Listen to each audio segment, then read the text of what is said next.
আজকে আমি অল্প সময়ে হাতের কাছে থাকা কয়েকটি উপকরণ দিয়ে সহজভাবে দারুণ মজার একটা নাস্তা আপনাদের সাথে শেয়ার করব।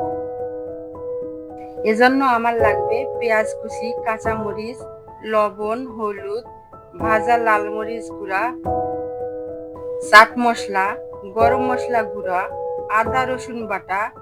ভালো করে মেখে নিয়ে দিয়ে দিব সামান্য একটু বেকিং পাউডার।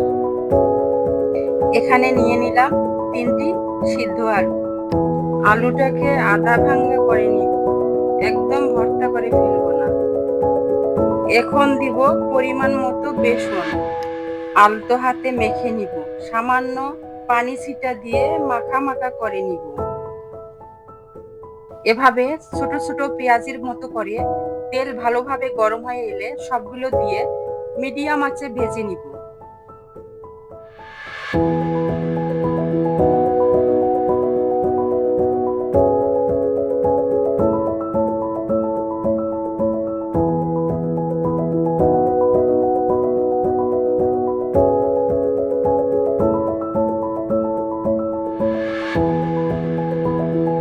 ভাজা হয়ে গেলে তেল ঝরিয়ে উঠিয়ে নিব।